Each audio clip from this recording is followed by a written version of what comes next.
Hello दोस्तों, स्वागत है आपका इस वीडियो सीरीज में जिसमें हम लोग सी लैंग्वेज के बारे में बात करेंगे। सी लैंग्वेज को शुरू करने से पहले हम लोग एक बार ये जान लेते हैं कि लैंग्वेज का मतलब क्या होता है। तो चलिए शुरू करते हैं। लैंग्वेज क्या होती है? तो हम लोग यहाँ पर देख पा रहे हैं इंट्रोडक्शन टू लैंग्वेज। लैंग्वेज को हिंदी में हम लोग भाषा बोलते हैं, सभी जानते हैं। अब इसकी परिभाषा के बारे में बात कर रहे हैं। ये language is system of communication. Communication का मतलब होता है वार्तालाप। यानी हम लोगों को किसी भी प्रकार की कोई वार्तालाप करनी हो या बातचीत करनी हो तो उसके लिए हम लोग किसका उपयोग करेंगे? लैंग्वेज का उपयोग करेंगे। इसी प्रकार यदि हमें कोई आइडियाज हैं, व्यूज हैं, इनको हमें एक्सप्रेस करना हो यानी दर्शाना हो, बताना हो, तो उसके लिए हम लोग किसका उपयोग करेंगे? लैंग्वेज का उपयोग करेंगे। और ये लैंग्वेज हिंदी भी हो सकती है, इंग्लिश भी हो सकती है या अन्य कोई भी लैंग्वेज हो सकती है।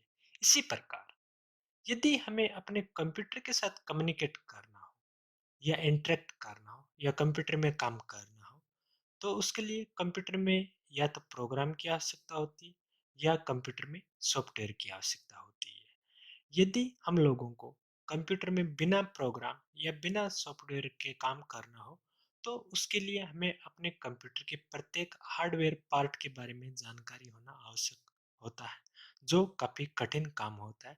यदि हमें अपने कंप्यूटर को सबसे आसान तरीके से काम में लेना है तो उसके लिए कंप्यूटर में या तो प्रोग्राम होंगे या कंप्यूटर में क्या होंगे?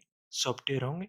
ये प्रोग्राम और ये सॉफ्टवेयर बनाने के लिए कंप्यूटर लैंग्वेज का उपयोग किया जाता है। ओके, तो अब हम लोग नेक्स्ट टॉपिक में ये देखेंगे कि कंप्यूटर लैंग्वेज क्या होती है, उसका क्लासिफिकेशन क्या होता है। Classification of computer language. All computer languages can be classified into three major categories। यानी हमारी जो कंप्यूटर की जो लैंग्वेज है उनको मुख्यतः तीन कैटेगरी में बांटा गया है, जिनको हम लोग यहाँ पे स्क्रीन पर देख पा रहे हैं। मशीनी लैंग्वेज, असेंबली लैंग्वेज और हाई लेवल लैंग्वेज। मशीनी को और असेंबली को, इन दोनों को मिलाकर हम लोग कौन सी लैंग्वेज बोलते हैं? इनको लो लेवल लैंग्वेज बोलते हैं। कौन कौन सी को? मशीनी को और असेंबली को। ओके, अब इन तीनों लैंग्वेज को हम लोग डिटेल से बारी बारी से देखेंगे कि मशीनी लैंग्वेज क्या होती है, असेंबली लैंग्वेज क्या होती है और हाई लेवल लैंग्वेज क्या होती है। तो शुरू करते हैं सबसे पहले मशीनी लैंग्वेज टॉपिक में। हम लोग मशीनी लैंग्वेज के बारे में बात कर रहे हैं, यानी मशीनी लैंग्वेज क्या होती है। तो चलिए देखते हैं इसका पहला point. This language consist of 0 and 1। यानी मशीनी जो लैंग्वेज होती है वो केवल दो ही डिजिट से मिलकर बनती है, 0 और 1 से। 0 और 1 को हम लोग बाइनरी लैंग्वेज भी बोलते हैं। कौन सी लैंग्वेज बोलते हैं? बाइनरी।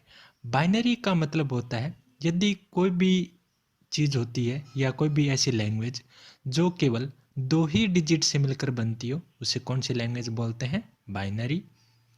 यहाँ पर 0 और 1, बाइनरी और मशीनी तीनों एक ही चीज़ है। तो पहला पॉइंट हो गया, this language consist of 0 and 1।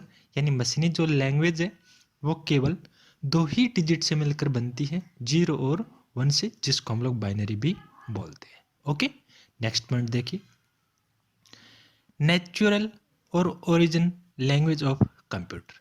यानी ये जो मशीनी जो लैंग्वेज है या ये जो बाइनरी जो लैंग्वेज है, ये अपने कंप्यूटर की कौन सी लैंग्वेज है? एक नेचुरल लैंग्वेज है या ओरिजिनल लैंग्वेज है, या इसको हम लोग अपने कंप्यूटर की मदर टंग लैंग्वेज भी बोलते हैं, यानी मातृभाषा भी बोलते हैं। कौन सी लैंग्वेज को? मशीनी लैंग्वेज को, 0 1 को या बाइनरी को। ओके, नेक्स्ट पॉइंट देखिए, internally 0 and 1 are converted into electric signals। यानी कंप्यूटर 0 और 1 को लेता है या 0 और 1 का यूज करता है और इनको इंटरनली किस में कन्वर्ट कर देता है? वो इलेक्ट्रिक सिग्नल्स में। ओके, नेक्स्ट पॉइंट देखिए, program is very fast as machine instructions are directly understood by the computer. इसका कहने का मतलब ये है कि जब हम लोग कोई भी प्रोग्राम 0 और 1 में बनाते हैं तो वो प्रोग्राम काफ़ी फास्ट रन होता है। वो फास्ट रन इसलिए होता है क्योंकि 0 1 को कंप्यूटर क्या करता है, डायरेक्ट समझ जाता है, यानी अंडरस्टूड डायरेक्टली करता है उनको। यदि हम लोग इंग्लिश में या अन्य किसी लैंग्वेज में काम करेंगे तो उस लैंग्वेज को कंप्यूटर सबसे पहले 0 1 में बदलेगा, फिर उसके ऊपर काम शुरू करेगा। लेकिन हम लोग 0 1 पर डायरेक्ट ही काम करेंगे तो उसको किसी अन्य भाषा में बदलने की आवश्यकता नहीं है। इस कारण मशीनी भाषा में लिखे हुए प्रोग्राम काफी फास्ट रन होते हैं। दे आर मशीनी डिपेंडेड, ये इसकी ड्रॉबैक है यानी कमी है कि ये जो मशीनी जो लैंग्वेज होती है या ये 0 1 में जो भी प्रोग्राम डायरेक्ट कोई बनाता है तो वो केवल उस मशीन पे ही डिपेंड होते हैं, उसी मशीन पे ही रन करते हैं। ओके, नेक्स्ट पॉइंट, ये भी इसकी ड्रॉबैक है, कमी है। Difficult to program, modify and are error prone. यहाँ पर कहने का मतलब ये है कि कोई भी प्रोग्रामर मान लीजिए, यूजर मान लीजिए, वो यदि 0 1 में काम करेगा तो केवल 0 और 1 में काम करना काफ़ी डिफिकल्ट होता है। इसी प्रकार यदि कोई 0 1 में प्रोग्राम बनाया हुआ है, उसमें कोई चेंज करना हो यानी मॉडिफाई करना हो तो भी काफ़ी डिफिकल्ट काम होता है। या जो 0 और 1 में हम लोग काम करते हैं उसमें यदि कोई एरर है या एरर फ्री प्रोग्राम बनाना भी काफ़ी डिफिकल्ट काम होता है। तो ये दोनों ही इसकी क्या है, ड्रॉबैक हैं, कमियां हैं। नेक्स्ट पॉइंट देखिए, नो ट्रांसलेटर इज रिक्वायर्ड। यानी अभी हमने ये देखा था कि जब हम लोग इंग्लिश लैंग्वेज में काम करते हैं या अन्य किसी लैंग्वेज में जब काम करते हैं तो उनको 0 और 1 में बदलने की आवश्यकता होती है। किस में बदलने की आवश्यकता होती है, 0 और 1 में। तो इंग्लिश को 0 और 1 में क्यों बदलते हैं ये हम लोग आगे देखेंगे। लेकिन कंप्यूटर सिर्फ ओनली किसको समझता है, 0 1 को, इसलिए इंग्लिश को किस में बदलना पड़ेगा, 0 1 में बदलना पड़ेगा। इंग्लिश को 0 और 1 में बदलने के लिए किसकी आवश्यकता होगी, ट्रांसलेटर की। इस ट्रांसलेटर को हम लोग डिटेल में नेक्स्ट वीडियो में कवर करेंगे। तो यहाँ पर ट्रांसलेटर की आवश्यकता नहीं होती है क्योंकि हमने अपने कंप्यूटर में केवल किस में काम किया है, मशीनी लैंग्वेज यानी 0 और 1 में ही काम किया है, जिसको कंप्यूटर डायरेक्ट समझ जाता है। तो ये हमारे यहाँ पर जितने भी पॉइंट थे वो सारे के सारे मशीनी लैंग्वेज से रिलेटेड थे। तो अब हम लोग आगे नेक्स्ट टॉपिक में बात करेंगे असेंबली लैंग्वेज के बारे में। असेंबली लैंग्वेज, असेंबली लैंग्वेज को हम लोग सिंबॉलिक मशीन कोड के नाम से भी जानते हैं। असेंबली लैंग्वेज को सिंबॉलिक मशीन कोड के नाम से भी जानते हैं। देखिए, मशीनी जो लैंग्वेज थी उसमें बिट्स का उपयोग होता था, यानी 0 और 1 का उपयोग होता था। कौन सी लैंग्वेज में, मशीनी लैंग्वेज में। लेकिन यहाँ पर हम लोग कुछ कोड यूज करते हैं। कौन सी लैंग्वेज में, असेंबली लैंग्वेज में कुछ कोड यूज करते हैं। उन कोड को या उन सिंबल को हम लोग क्या बोलते हैं, नेमनिक्स बोलते हैं। क्या बोलते हैं, नेमनिक्स। उदाहरण के लिए देखिए, मान लीजिए हम लोगों को यहाँ पर 5 + 7 को क्या करना है, ऐड करना है, यानी इनको एडिशन करना है, जोड़ना है। किसको, 5 + 7 को। यदि यह काम मशीनी लैंग्वेज की सहायता से किया जाए तो यहाँ पर 5 की भी बाइनरी निकलती है, प्लस की भी बाइनरी निकलेगी और 7 की भी बाइनरी निकलती है। कौन सी लैंग्वेज में, मशीनी लैंग्वेज। लेकिन यही काम यदि हम लोग किस में करें, असेंबली लैंग्वेज में करें, तो असेंबली लैंग्वेज में क्या होगा, ये जो डिजिट है यानी हमारी जो वैल्यू है, इन वैल्यू की तो क्या निकलेगी, बाइनरी निकलेगी। क्या निकलेगी, बाइनरी। लेकिन ये जो प्लस है ना, इसकी बाइनरी नहीं निकलेगी। इसकी बाइनरी कौन सी लैंग्वेज में निकलती है, मशीनी लैंग्वेज में।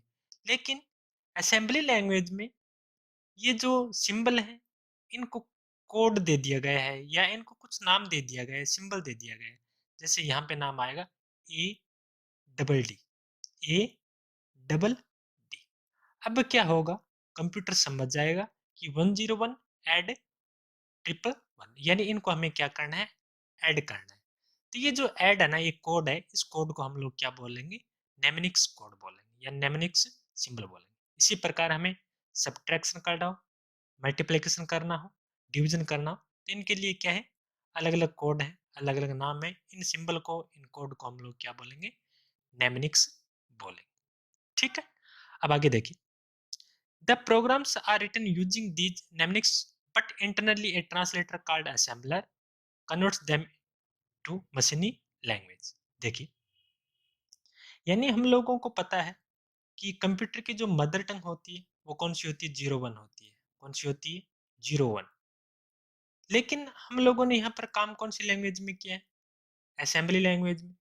तो इस असेंबली लैंग्वेज को हमें किस में बदलना पड़ेगा? मशीनी लैंग्वेज में बदलना पड़ेगा। क्योंकि जब तक हम लोग 01 के पैटर्न में चेंज नहीं करेंगे तब तक कंप्यूटर इस चीज को समझ नहीं पाएगा। तो ध्यान से देखिए, हमारी ये जो असेंबली लैंग्वेज है, इस असेंबली लैंग्वेज में जो भी डेटा लिखा हुआ है, जो भी वैल्यूज लिखी हुई है, जो भी सूचना लिखी हुई है, उनको मशीनी लैंग्वेज में बदलना है। मशीनी लैंग्वेज में बदलना है। मशीनी लैंग्वेज में बदलने के लिए एक ट्रांसलेटर का उपयोग होता है। किसका उपयोग होगा? ट्रांसलेटर का। और उस ट्रांसलेटर का नाम क्या होगा? असेंबलर। तो दोबारा देखिए एक बार, असेंबली लैंग्वेज में कोई भी प्रोग्राम या डेटा जो लिखा हुआ है उसको मशीनी भाषा में बदलना पड़ेगा। और मशीनी भाषा में बदलने के लिए किसकी आवश्यकता होती है? ट्रांसलेटर की। और उस ट्रांसलेटर का नाम क्या है? असेंबलर। ओके, तो ये हमारा जो टॉपिक था वो था असेंबली लैंग्वेज का।